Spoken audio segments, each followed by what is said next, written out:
warahmatullahi wabarakatuh. Perkenalkan, nama saya Briani Fitania Nuri dengan NIM 4032343. Di sini saya akan mempresentasikan analisis kritik sastra terhadap sebuah cerita pendek yang berpengaruh dalam sastra Amerika, yaitu The Yellow Wallpaper karya Charlotte Perkins Gilman yang pertama kali diterbitkan pada tahun 1892.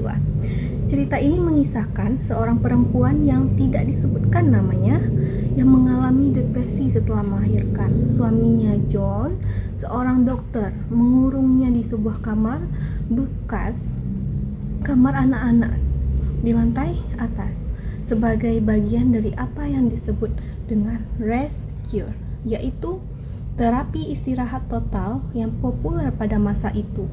Ia dilarang menulis, bekerja, atau melakukan aktivitas apapun yang dianggap dapat memperberat kondisinya. Satu-satunya hal yang tersisa baginya adalah menatap wallpaper kuning di kamar tersebut.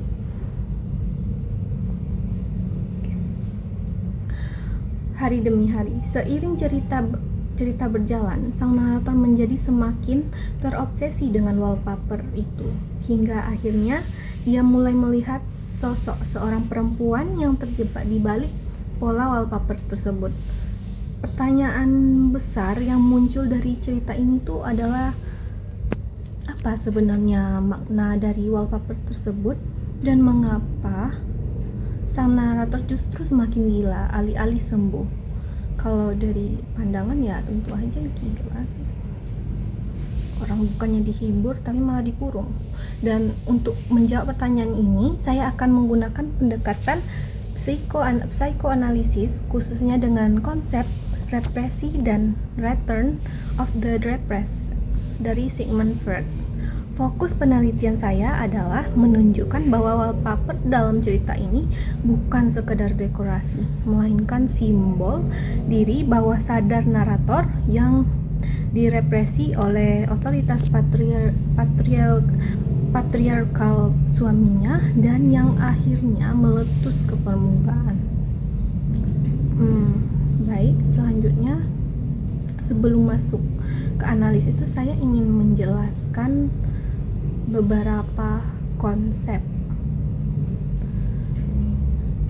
dari teori psikoanalisis yang akan saya gunakan. Yang pertama itu represi atau repression.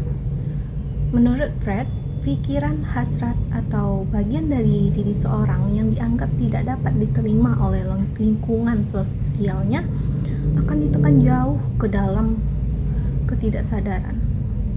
Namun, represi ini tidak pernah benar-benar menghilangkan hasrat seseorang, menghilangkan hasrat atau bagian diri tersebut. Ia hanya disembunyikan dan tetap mencari jalan untuk muncul kembali. Konsep kedua yang menjadi inti dari analisis ini adalah return of the repressed atau kembalinya dari yang diresapi. Freud berargumen bahwa apa yang ditekankan ketidaksadaran tidak akan hilang begitu saja, melainkan akan muncul kembali dalam bentuk yang tersamar seperti gejala psikologis, obsesi, halusinasi, atau bahkan mimpi. Semakin kuat represi yang terjadi, semakin dramatis pula cara kembali hasrat tersebut ke permukaan. Dan konsep ketiga adalah antara ID dan ego yang dibentuk oleh tekanan sosial. Dalam konteks cerita ini, hasrat asli sang narator seperti keinginan untuk menulis dan berpikir bebas mewakili sisi dirinya yang otentik.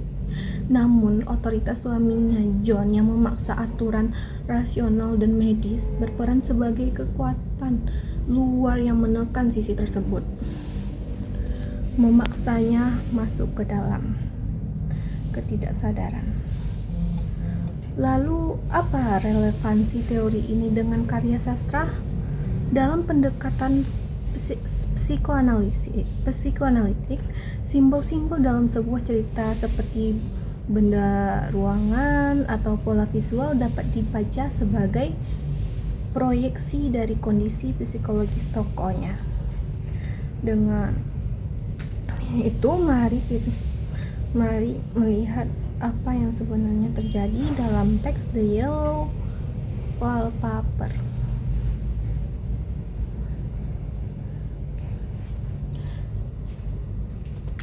Oke. Contoh yang pertama yang ingin saya bahas adalah larangan menulis yang diberlakukan terhadap sang narator. Sepanjang cerita, John melarang istrinya menulis atau bekerja karena dianggap dapat memperburuk kondisi sarafnya. Namun, sang narator diam-diam tetap menulis jurnal secara sembunyi-sembunyi dan menyembunyikannya setiap kali John mendekat. Dari sudut pandang psikoanalitik, tindakan menyembunyikan jurnal ini secara harfiah menggambarkan proses represi itu sendiri. Hasrat intelektual dan kreatifnya dipaksa bersembunyi dari otoritas yang mengendalikannya. Persis seperti bagaimana ketidaksadaran menyembunyikan hasrat yang ditekan. Contoh kedua yang paling penting adalah wallpaper itu sendiri. Pada awalnya, sang narator hanya memperlihatkan wallpaper itu sebagai sesuatu yang jelek dan membingungkan dengan pola yang tidak beraturan. Namun seiring waktu, ia mulai melihat subpola di balik pola utama dan akhirnya ia melihat sosok perempuan yang merangkak dan terjebak di baliknya seperti dia. Dari sudut pandang psikoanalitik, perkembangan visual ini dibaca sebagai representasi langsung dari proses kembalinya yang direpresi. Wallpaper tersebut adalah layar proyeksi bagi ketidaksadaran sang narator, dan sosok perempuan yang terjebak di baliknya adalah representasi dirinya sendiri yang terkurung oleh sistem patriarkal yang mengelilinginya. Contoh ketiga, adegan klimaks di akhir cerita, ketika sang narator akhirnya merobek wallpaper tersebut dan mengidentifikasi dirinya secara langsung dengan perempuan di dalamnya, bahkan berkata bahwa ia akhirnya berhasil keluar. Dari sudut pandang psikoanalitik, adegan ini dapat dibaca dalam dua lapis makna sekaligus. Di satu sisi, ini adalah momen pembebasan di mana diri bawah sadarnya yang selama ini direpresi akhirnya sepenuhnya muncul ke permukaan. Namun di sisi lain, momen ini juga menandai keruntuhan psikologis total karena sang narator sepenuhnya kehilangan batas antara dirinya dan sosok proyeksi di dalam wallpaper.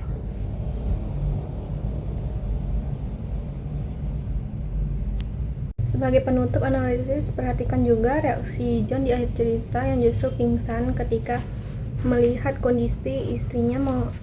Momen ini dapat dibaca sebagai pembalikan peran.